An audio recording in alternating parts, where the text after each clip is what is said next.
Akkam jirtu kabajamtoota, jaallatamtootaa fi qaaliiwwan hordoftoota wabii kentuuf. Kun qophii keenya har'aa waa'ee Dooktar Hayilee Fidaa irratti xiyyeeffatu isin biraan ga'uuf qophoofnedha.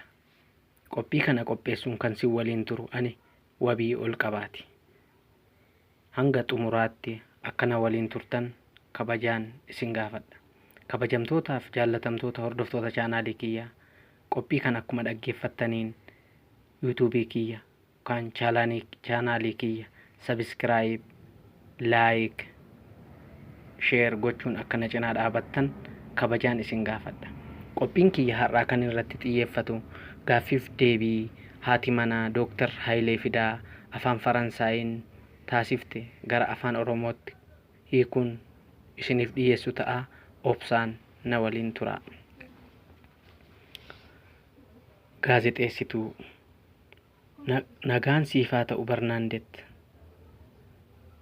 Barnaandet Fidaa, nagaan siifaa ta'u Azeeb. Gaazexeessituu gaaffiif deebii kana afaan Amaariffaan haa goonu.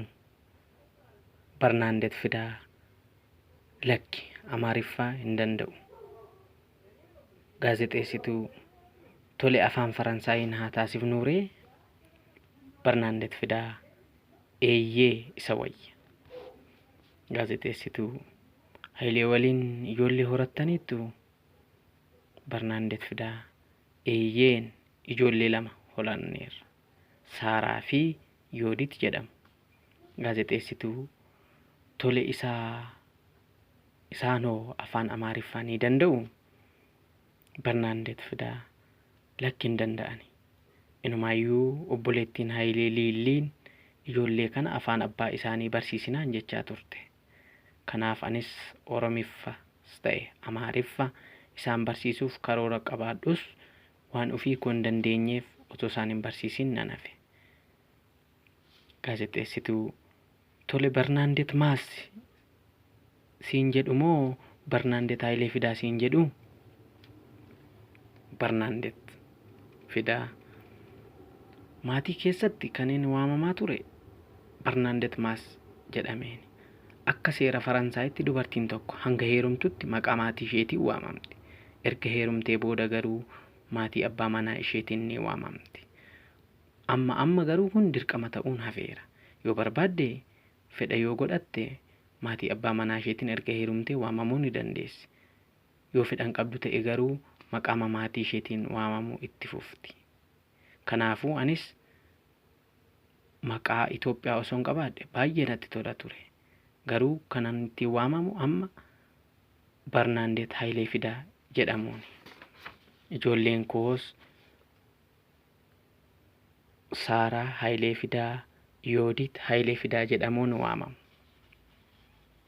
Gaazexeessituu mee Hayilee waliin akkamiin wal bartanii? Mudannoo guyyaa wal bartan sanaa ni yaadattaa? Natti himuus ni dandeessaa? Barnaandet Hayilee Fidaa, eeyyee akka gaariitti. Bara 1964 akka lakkoofsa Awurooppaatti ture. Paaris keessatti barattootaan kan qophaa'e naayit paartii wal barree ture. Gaazexeessituu lamaan keessanuu yeroos barattoota turtanii? Barnaandet Hayilee Fidaa, eeyyee barattoota turre. Ani yeroos barnoota afaan hiikuu barachaan ture. Hayileen immoo Aliyaansi Firaansis keessatti afaan barata ture. Afaan erga baratee booda yuunivarsiitii seenee sooshooloojii barate. Gaazexeessituu yeroo wal bartan sana umriin keessan hangam ture? Barnaandet Hayilee Fidaa, ani naannoo 22 yookaan 23 ture. Hayilee waliin garuu waggaa 3 waan wal dursinuuf innis 25 yookaan 26 ta'a jechuudha. Gaazexeessituu mee waa'ee galgala wal isin barsiifte sanaa na haasofsiisime yookaan natti himime? Barnaandet, galgalli wal barre suni Paaris keessatti barattoonni yuunivarsiitii bakka garaagaraa irraa walitti dhufanii naayit paartii qopheessan ture. Naannoon itti qophaa'es Boulevard Jordan jedhamutti ture. Biyyoota garaagaraa irraa kan dhufantu irratti hirmaata ture. Anis kanan deeme hiriyyaan koo dubaraa na afeeruutiin irratti argameen ture. Haayileenis akkuma carraa ta'ee hiriyyoonni isaa isa afeeruutiin achitti argamee ture.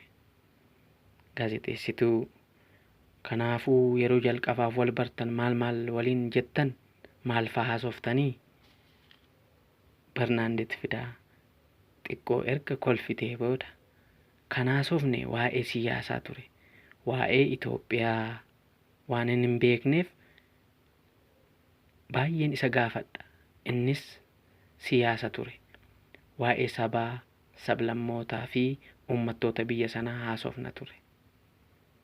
Innis kan irraa dhalate uummata saba sanaa guddaa kan ta'e uummata Oromoo irraa naannoo Wallagga jedhamu irraa dhufee fi barnoota itti cimaa akka ta'e Finfinnee keessatti barachaa akka ture haasofne. Haayileen garuu cimaa waanan ta'eef jedhee natti haasofne. Kan si dhibu keessaa Haayileen nama waa'ee mataa ofii isaa haasa'u miti. Ciminni isaa garuu hamma namatu isa beeka malee ani cimaadhas jedhee ufin himatu ture Haayileen.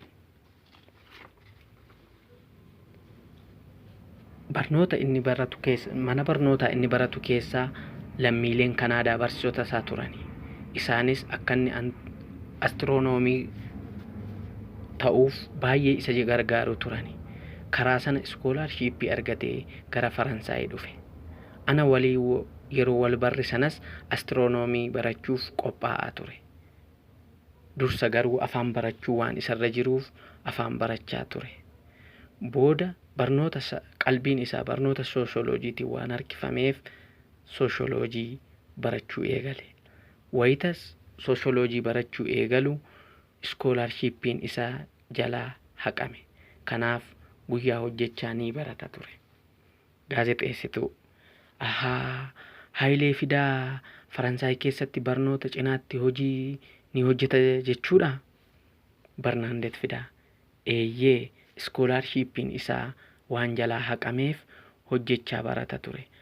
Aliyaansi Firaansis keessatti waa'ee afaanota alaa irratti barnoota afaan Oromoo ni barsiisa ture. Gaazexeessituu yeroo sana hiriyyoonni isaa Itoophiyaa kan ta'an isa waliin turaniiru ni yaadatta? Barnaandet Fidaa paarticha irratti jechuu keetii? Gaazexeessituu eeyyee. Barnaandet Fidaa eeyyee ni jiru. Garuu baay'ee hin turre. Gara nama 20 ni ta'u jedhee yaada. Gaazexeessituu isaan keessaa eenyu yaadatta? Barnaandet Fidaa maqaa isaanii garuu dagachuu ni danda'a. Kan hin daganne garuu Taaddasee Gesses Daani'eel kan jedhamus ni ture. Gaazexeessituu galgala sana daansiin ni jira ture? Haayilee waliin dannastaniittu? Barnaandet Fidaa xiqqoo erga kolfitee booda hin dannasne. Nuyi oduurra turre. Gaazexeessituu ija durbummaa wayita ilaaltu Haayileen dhiira akkamii ture? Barnaandet Fidaa gaarii ture. Dhiira baay'ee gaarii ture. Gaazexeessituu daansii ni danda'a? Akka daansii danda'u dhaga'een ture. Barnaandet Fidaa hamma kanaas miti, hamma odeeffamus miti. Innis osoo karaa kanaa wal dorgomne waanuma wal madaallu natti fakkaata. Gaazexeessituu amalli isaa akkam ture? Ija laafessa moo ija jabeessa ture Haayileen? Barnaandet Fidaa ija laafessa miti, garuu baay'ee of qusata ture. Waa'ee biyya isaa yeroo haasa'u baay'ee garaan isaa ni raafama ture. Gaazexeessituu afaan Faransaayii taphattu turtanii? Barnaandet Fidaa lakki yeroo sana afaan Faransaayii baay'ee hin barre ture. Afaan Ingiliffaan taphachaa turre. Gaazexeessituu isa booda hoo wal baruun keessan akkamiin gara jaalalaatti jijjiirame yookaan guddate? Barnaandeet Fidaa. Okay, isa booda wal beellamnaa, wal arginaa, waliin ala bahuu jalqabne, achumarraanis waliin taanee mari'annee wal jaallachuuf murteessine. Gaazexeessituu. Ati kan dhalattee guddatte Paarisittidha miti? Barnaandeet Fidaa. Lakki baadiyyaa Faransaay Saanteetee kan jedhamtu keessatti achittin dhaladhee guddadhe. Paaris kanan dhufe barnoota afaan hiikuu barachuuf ture. Obboleettiin koo hangafaa Paaris jiraatti turte. Abbaan warraa ishee barreessaa baay'ee beekamaadha. Sababa sanaaf bakka hedduu afeerraan laaqanaa, afeerraan garaagaraa nuuf taasisee ni deemna turre. Gaafaan ani waliin hin deemne ijoollee isheef qabeen obboleettii koo gargaara ture. Gaazexeessituu. Maatiin kee waa'ee walitti dhufeenya kee fi Hayilee Fidaa yaada maalii kennu ture? Barnaandeet Fidaa. Murtoo kam iyyuu dura biyya isaa deemii ilaali naan jechaa turan. Waan biraa dubbachuuf mirga hin qaban ture. Yeroon mirga hin qaban siin jedhu waa'ee gaa'elaa irratti mana keenya keessatti yeroo baay'ee walii galteen ni dhiba ture. Yeroon siin jedhu obbolaan koo dubaraa lamaan wayita heeruman maatii kiyyaaf isaan gidduutti walitti bu'insa guddaatu ture. Sababni isaas isheen tokko firattan heeruma jette.